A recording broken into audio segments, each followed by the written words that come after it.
All right, let's talk about CAD-CAM Dentistry.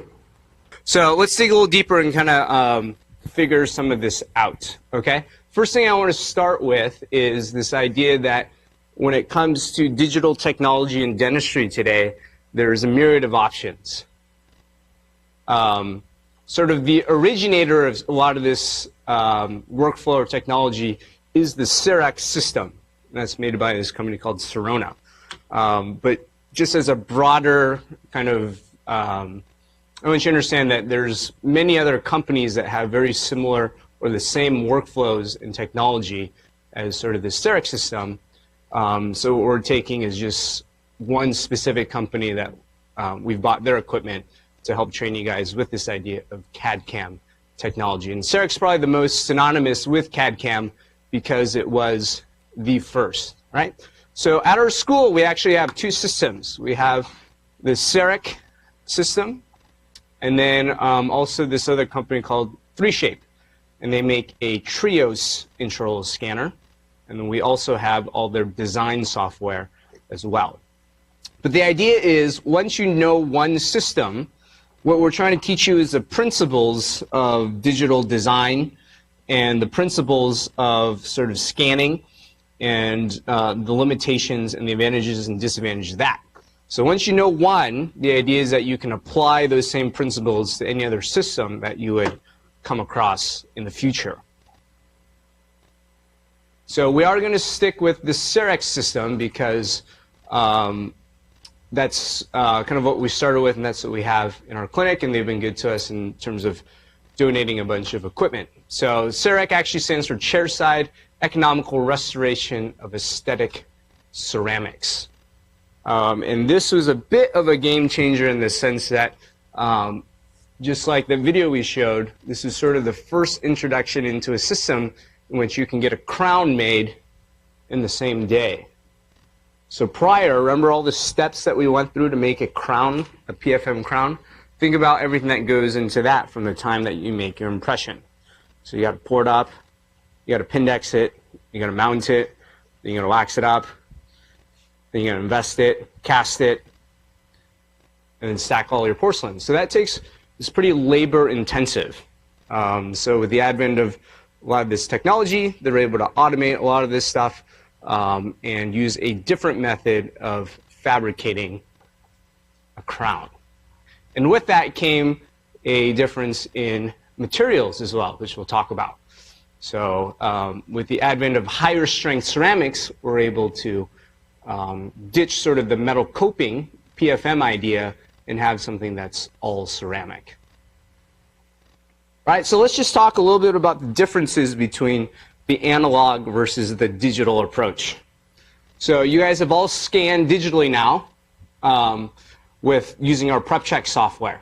So with the conventional method, obviously you got to wait for this PVS to set up, right? It's sort of a 5-minute procedure that you're waiting for this PVS to polymerize. Okay? So that was the conventional method of this elastomeric impression material. And we know there's some dimensional change when you make that. So usually pretty minor, but still some change.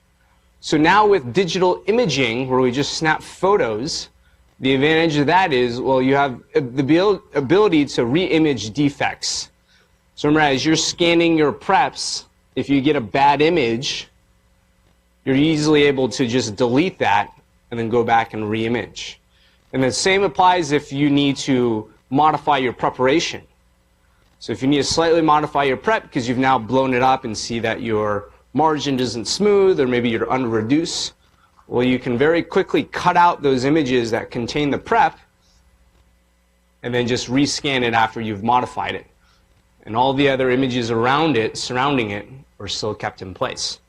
Okay, so like your adjacent teeth, you don't have to rescan per se, but you can just rescan the areas that you've modified, which is a pretty big advantage in the sense that if you did that the analog way, think about this, you have to wait another 5 minutes for this new impression to set up. Okay, so there's sort of a time savings there if you ever need a re-image. So patient comfort, obviously you don't have that patient dealing with a bunch of gunk and goop in their mouth. Instead, you got to wave this little camera. Distortion.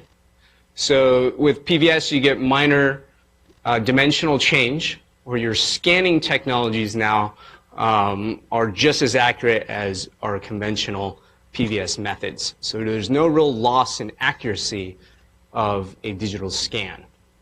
And then cost and time savings, I put a star in there because there's still a learning curve in using this digital scanner. So in the beginning, I imagine that you're not going to save a ton of time, or any time at all. But once you've kind of practiced and make this part routine in your practice, this is probably a faster method than making a conventional impression. Okay? So it's maybe savings that you kind of see down the road. So one other thought about this impression, it's the principles of good impression making, whether it's digital or analog, is still the same. So you still need a nice clean margin. You also still need a well-retracted or a well-isolated field. So if you can't see the margin clearly after you've pulled your cord, it doesn't matter whether you're making a digital or conventional impression, you're not going to get a good outcome. Okay? So it's not like the digital method makes up for anything. It's just a different method to get you there. Okay? So it's not a magic wand that you're able to just wave in there and all of a sudden, oh, I don't have to worry about heme control or pushing the tissue out of the way. All those principles still apply. Right? It's just a different method of capturing it. So if you didn't pack enough cord, or your cord was too small, or there was some fluid there, you're not going to get a good digital impression either. All right, so once we've captured our impression, then our die trimming step, the analog way is to physically remove the stone around it with a burr, and you guys all experienced that last week. So in the digital method, you guys have all done this before, it's drawing the margin. And again, I want to reemphasize that point. Well, it's extremely easy to trim that margin or mark that margin when you got it well isolated and you don't have to really think about, oh, is this the tissue or is that the tooth? You're able to just draw that line circumferentially and then you know that you're good. Okay? So yeah, let's go through the advantages of this digital method. Is the ability to examine the prep immediately after the scan. So once you've scanned it, what you can do is you can blow it up real big, right? And we have all these tools to analyze this prep. Well, if you were going to do that the analog method, guess what you have to do? You'd have to pour that up in stone, wait for that to set, and then look at it under a microscope. So you're probably not going to do that mid-preparation or mid-appointment. However, in this digital world, we have the ability to do so. Okay, so that's a pretty big advantage, is that you can analyze your preparations in real time. And over time, as you use the system, it actually makes you a better clinician because you are constantly and in real time evaluating your own prep. Whereas prior, you'd have to wait until you got your impression, until it's poured. And a lot of times, you don't even go back to the lab to look at what you've prepped. It's only after the crown is made. All right, so you can evaluate the prep at a high magnification, and then you don't have to deal with stone in that Pindex system. And then the analog method, we would put a physical die spacer to make up for the room for cement. Here, we can just click some buttons, and we can virtually put a die spacer. So all the things that you can kind of do in analog method, there's a digital approach to it as well. Okay? All right, and then the wax up. So the conventional method is to wax up your crown by just adding wax incrementally. In this case, with the software, and it'll run through some algorithms to get you a crown proposal that you can then modify. So what we're going to do today is teach you some of those principles and show you what each of those little tools do. Okay, so you can kind of raise cuss tips, lower them, scale it, bigger or smaller, And then you have these little wax tools that simulate what a waxing instrument would do to either add wax or you can carve away. Okay. Yeah, question? You have to scan the opposing arch to know what... Yes, yes. So that's a good question. So prior to this, for your prep checks, all we cared about was how much did you reduce from your original tooth. So whenever you design a crown, as you go through the whole fabrication process, that's a step that we're going to add in terms of where the opposing tooth is. Okay, because of course you got to know how tall to make it, so you're not in extreme hyperocclusion or hypoocclusion. Okay, so that's an extra step that we'll show you. Pretty simple. You just scan the opposite arch. Okay. So let's talk about this wax step. So we got the ability to examine the prep and the margin immediately after the scan. So these are pretty similar kind of advantages that we have. I will note this about the digital wax up. So in comparing it to the analog method, with your crown on a physical articulator, you're able to not only close the teeth together, but you could also slide it side to side, right, and mimic those mandibular movements. So with the newest updates in a lot of these software systems in this CAD-CAM technique, you can simulate. It allows you to put it on a virtual articulator and then move the lower jaw in all directions. But there's not a great way right now to getting that face bow measurement. So remember, the face bow measurement orients your maxillary cast in accordance to that hinge axis. So the way they do it in this software is they just arbitrarily put that maxillary cast really just in the middle of the articulator. Okay? So it's an arbitrary face bow position, whereas in your analog method, you can make a customized measurement there using our face bow record. So there are companies trying to simulate and sort of come up with a digital approach to a virtual face bow, but I don't think it's there yet. But you do have the advantage of using a digital or a virtual articulator that you can still move. All right, you guys with me? Okay, so wax ups. Yeah, so we'll show you how to do some digital wax ups and show you some of the tools that we have in our system. Yes? So would you say that these crowns are comparative to, like, compared the face bow crowns to the triple tray impression crowns, and they don't take into consideration? Yeah, so the question is, the simulation of that mandibular movement, is that closer to the triple tray setup, or is it closer to our true face bow? I will say this, I think, so it's true that it's not on a actual face bow measurement, but if you think back to the triple tray, the distance between the hinge and the teeth is extremely short, where when you put it on a virtual articulator, even though it's not a true face bow measurement, they have it sort of centered on the face bow, so it's going to be closer to kind of what the human would do than the small triple tray. Okay.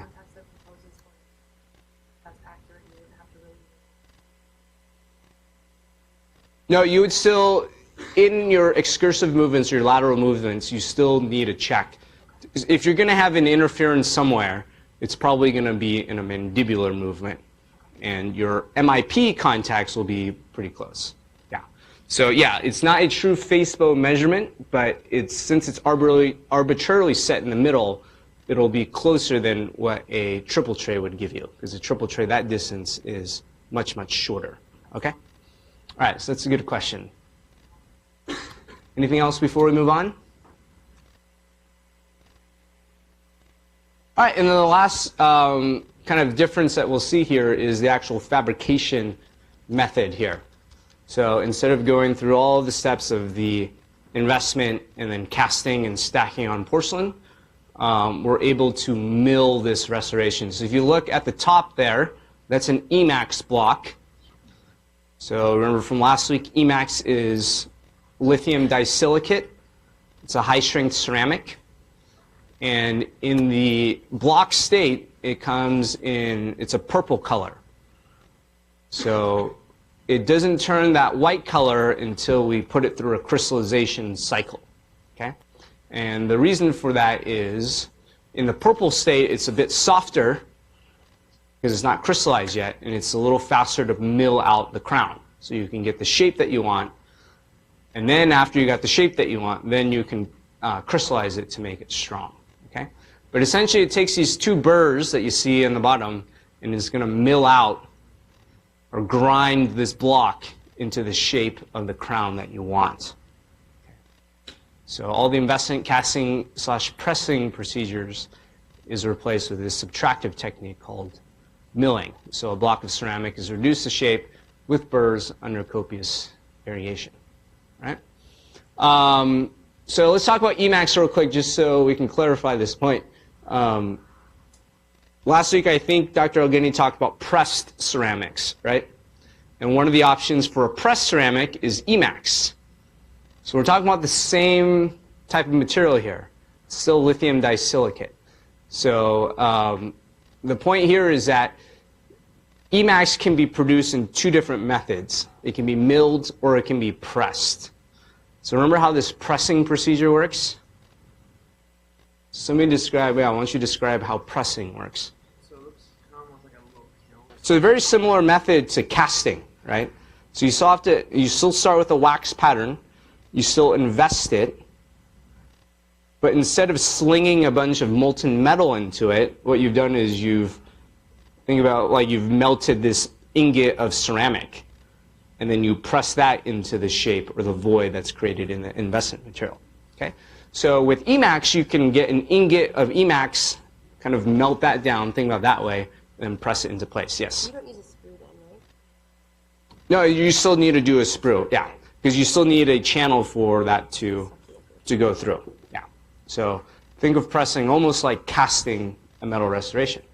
So that's still, you still require a stone cast. You still require a wax up. So all those steps are still the same. And then the milling of Emax, you start with a Emax block in the uncrystallized state that you then subtractively mill and then fire to get the strength back. All right?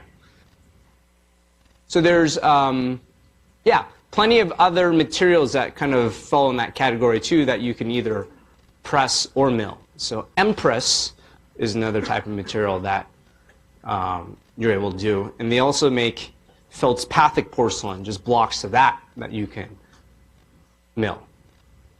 Right? So here's a slide just to show you just the number of options that we got. And there's just a ton of them from different manufacturers as to what type of materials that you can mill. So there's a myriad of material choices to select from. Understanding the material science is critical in order to select the appropriate block for that particular clinical situation. So at our school here, we're going to use basically two things that you'll be able to mill at our school. One is Emax. The other is TelioCAD, which is a block of PMMA. Okay, so that's in our acrylic. So we have a few of these other ones floating around, but for your purpose of your clinical experience, those are probably the two that you're going to be milling them out of. Okay? So the PMMA, we use those for long-term provisionals. So instead of using our bis acryl material, we're going to use our PMMA. So remember the disadvantages of our acrylic materials was that it's exothermic, it shrinks, right? So it's harder to use in the mouth because it's going to heat up and kind of disturb the pulp. Well, if you can mill it, what you have is a pre-polymerized block of it already, and all you got to do is grind it into shape. So all those disadvantages of shrinkage and exothermic reaction are kind of negated from this milling method, right? So yeah, you can see all the different types of material that are available out on the market, and this is just a sample of it. So you got feldspathic porcelain, you got translucent zirconium oxide, more feldspathic. There's lucite reinforced porcelain, which is our Empress, lithium disilicate, PMMA, zirconia reinforced by lithium disilicate. So all these different types of things that we can mill them out of. All Okay, so let's talk a little bit about the burrs. So, because this is going to affect the way that we prepare the tooth. So, before knowing exactly what the preparation guidelines are for, we must understand how the milling instrument works. Okay, so there's limitations to what we can mill. So, we have what they call a step burr 10, and they come in different. You can get differing burrs of different lengths, but the idea is there's a pointed tip burr, and then there's a sort of square tip. Okay, so the step burr 10, that's for milling the internal surface of the restoration. So mills a fitting surface, or you can think about that as the internal aspect. And then your cylindrical pointed burr, that mills the occlusal surface. So you need a little bit of a finer point to get some of the more detail of the occlusal surface. Okay, so two different type of burrs that mill the different parts of it. So how does that affect our parameters? Well, you're limited by the height of the crown that you can mill, so the distance shouldn't exceed the length of that burr. Okay, so in this particular case, the step 10 burr is 10.5 millimeters, and they also have a step 12 burr, which I think is a little bit longer. Okay, so that's one consideration. The other is you got to think about the preparation and the thickness or the width of that burr that mills the internal aspect. So that burr width is about 1 millimeter wide. So that means it's not going to be able to mill anything that's less than 1 millimeter wide. So, for example, in your anterior tooth, if you had the point of your incisal edge come up to a real narrow point, well, the burr isn't going to be able to recreate that same shape because the burr is wider than what you're trying to mill. So one of the principles, or one of the ways that we're going to modify, really the only thing that we're going to modify in your preparations, is to round out any of those points so that we get a smooth flowing kind of transition that is sort of a wider curvature to it so that the burr can sneak in there and then mill that shape. So we don't want any line angles coming to a narrow cross-section. So generally it's not as big of a deal in the posterior area, although you do have to look at your cusp tips, right? So our premolar number 12, look at your buccal and lingual cusp tips and make sure that those don't come to any sharp points. So think about the burr and the geometry there. You're going to want to make sure that that burr can sneak in there. Okay? So we'll show some examples of this.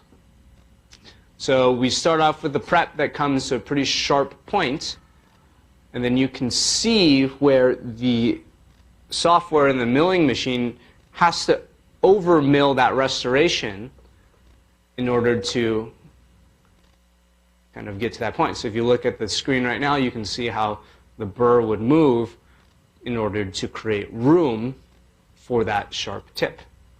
Okay, so let's back it up.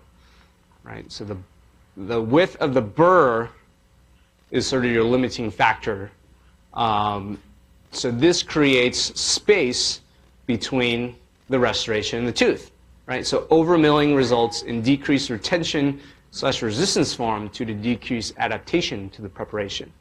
So look at how that top area, see how much more space there is compared to the rest of the preparation, where it's more tightly adapted to a prep. So that can influence your retention resistance form, or how well that crown stays on. So we want to minimize that gap that we have in these CAD restorations. So I would say this is one of the main disadvantages of a CAD or computer-aided, or CAM, sorry, computer-aided manufacturing crown, is the fact that these crowns are generally much less adapted to the preparation compared to your traditional method. So some of you guys got your wax patterns back, right? Those wax patterns were actually milled. And when you put them back on the die, did some of you guys experience there's a little bit of that wiggle room from that wax pattern onto the die, right? So some of you guys felt that. The idea there is that that's sort of a minimally acceptable level at which that crown would fit. If you did the wax pattern or even a pressed ceramic the traditional way, where you press it or cast it, those crowns are much better adapted to that preparation. So when you put, let's say, just a gold crown that's been casted onto your die or your tooth, you get much less of that wiggle room there. Okay? So there's a difference in the adaptation between a milled restoration versus a casted/prepped. So I would write that down in your notes somewhere. Okay? And the principle is because of just the way it's manufactured. The milling will overcompensate for certain areas. Okay? All right, so here to the dotted red line, you can see that the way that we need to modify that prep. So your incisal edge height is actually going to be a little shorter after you have modified that. And that's okay for the sake of our exercise. If you're doing this from the beginning, you'd kind of want to account for this when you do your reduction. Okay? But you want to round that out so you can imagine you're a 1 millimeter wide burr. You have to ask yourself, can I sneak into that area and minimize the amount of over-milling? So actually, when you go and start to do your design, select your slice tool and get to this viewpoint, this orientation. And you can analyze in your own design how your prep would affect the over-milling. Okay, so you kind of want to see for yourself after you've modified how much space you have there. We're trying to minimize that space. Okay. All right, a couple other principles. This is a different application. We're going to learn about inlays and onlays when you guys get back after you do operative 2 and endo. So this will come in mid-October. But I want to show this principle here. And very similar in the sense that if you have any sharp transitions, again, your burr isn't going to mill that sharp angle there. So for your preps, you have to reduce or reduce more in certain situations. So that may be another disadvantage of your CAD-CAM system, is that you have to modify your preps, and you may have to be more aggressive in certain areas just because your method of fabrication is limited. Okay? All right, let's talk about the margins. So here we can see a spike in the margin. And again, we don't have a burr that's going to mill this accurately. So what the software does is, so the first picture in that middle section is our proposed margin. That's what it scanned, and that's what it wants to do. What the software is designed to do is actually to undermill it. Okay, so this is the opposite of the internal surface. So the internal surface, it'll overmill. On the margin, it'll undermill it. Okay. So if you don't have a nice smooth margin, you're going to have a result that's like this. Okay. It's going to have an open margin because that area that was scanned or that crown is made, it was undermilled, and therefore it's going to touch that margin, that tooth there first, and leave everything else open. Okay. So somebody had said earlier, oh, what's a disadvantage of the CAD-CAM restoration?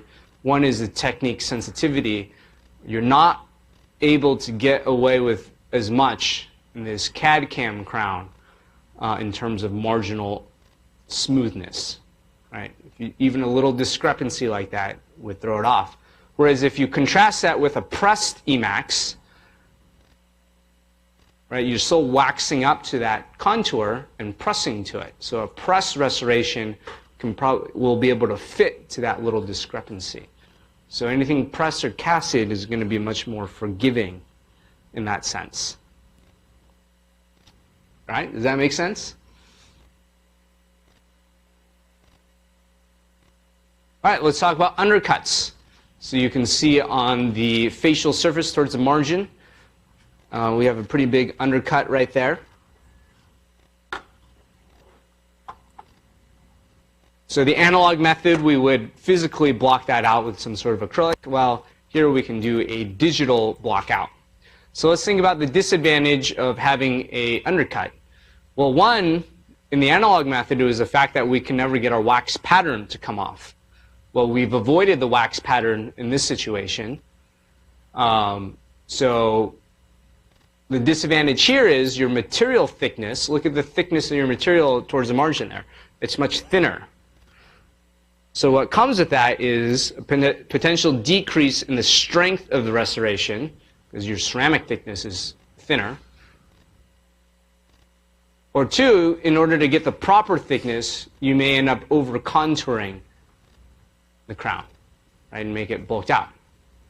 Let me quickly step back to this idea that if your ceramic is thinner, you may have some sort of kind of aesthetic compromise because the underlying tooth structure is going to show through some more. So remember Dr. Algini talked about getting the stump shade, what the color of the tooth is underlying it. Well, that color is going to shine through a lot more the thinner that your crown gets. Okay? So that's that principle.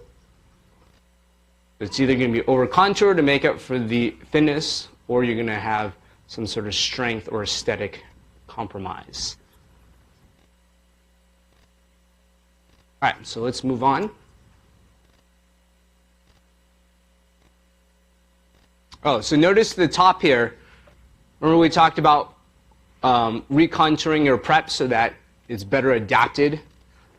So look how this here, the burr is able to sneak into this area because they've avoided a sharp point in their preparation. So this is similar to what you want to see when you prep, right? So just a few, this is straight from the Ivoclar handbook when it comes to prep guidelines. So just want to show you their recommendations for the amount of incisal reduction as well as your shoulder margin. Okay, so they want a minimum of 1.5. We've taught you guys 2, which is okay. We've given you a little bit more room here, and still the same, millimeter shoulder. And then for our posterior crown, this is essentially what we had given you. This is the 1.5 millimeter occlusal reduction, and then a 1 millimeter on each side shoulder margin. Okay, so that's the reduction parameters for our Emax crowns. Let me just run through real quick. These are actually some of our own cases that we submitted for our wax patterns, but I want to show you some of the errors that we see in this acquisition phase. Okay, sometimes if the images aren't stitched well together, or if you have a bad image, it's going to result in one of these pinhole defects. So be certain to spin your restoration around and kind of evaluate to see that you have this well captured and that you got a smooth axial wall surface. Okay. We also get some submissions that just have bad data. This obviously isn't the contour that your prep was. Okay, so make sure to look around and see that it looks like a tooth prep or a crown prep.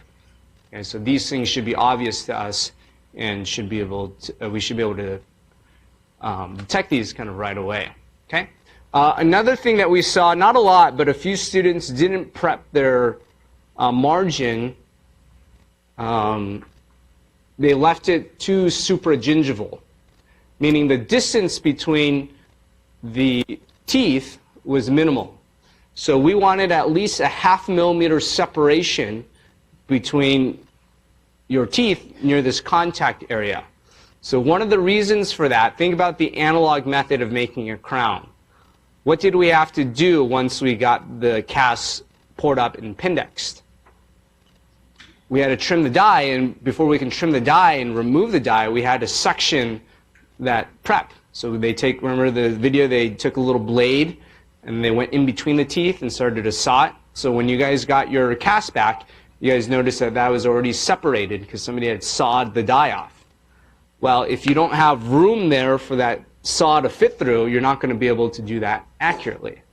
So that's the critical part about having enough separation in the analog method. In the digital method, that principle still applies because instead of a saw fitting through there, you got to have light that's going to hit that tooth and bounce back up. So if you don't have enough separation there, it's going to have a real hard time distinguishing where your margin is because all that area is obscured because there's not enough space between the two teeth here. Okay. So again, just to reemphasize the point that, yes, it's a different method to get our impression, but your principles of either tissue retraction or prep design is very similar. Question?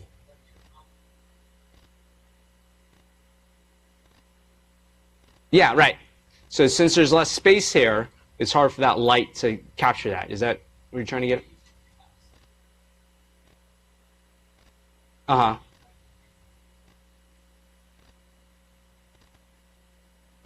In it.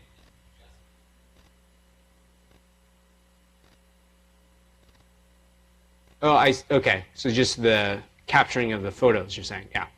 And we'll see some of that too in some of these other slides. So the newer data acquisition systems, the newer cameras, instead of having individual pictures, you know, every time you have to wait for it to click, and it'll stitch it, click, and stitch it.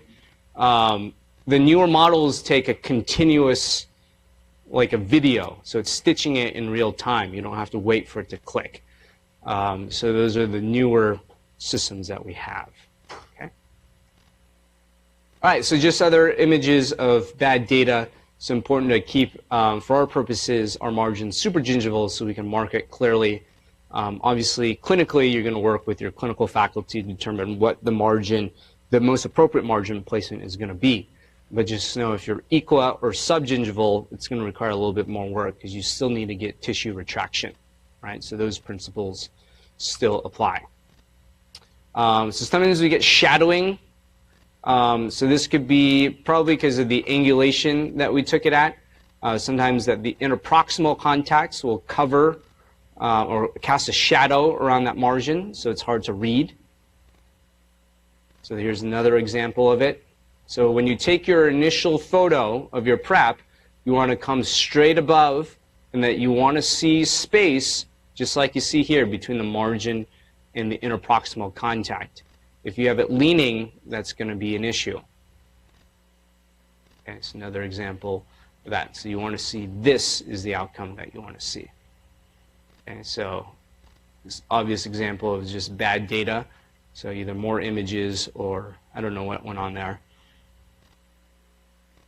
All right, design. So once you got it scanned, Dr. Yates is going to go through all the different tools that we have to design. So I'm not going to spend a bunch of time on this, but the idea is that one of the differences, you're going to get the scan of the opposing arch of your tooth, because of course you need to know how high or how tall to make this.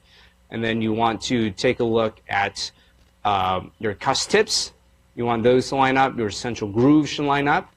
I think one of the main errors we see in design is your marginal ridges should be at relatively the same height as the adjacent tooth. So all those principles that you had learned in your operative class with composites still apply here too, right? So when you make your class 2 restoration, whether it's amalgam or composite, one of your guidelines is, okay, let's make those marginal ridges similar. And then you want the height of contour, you want to mimic those on the adjacent teeth. Okay.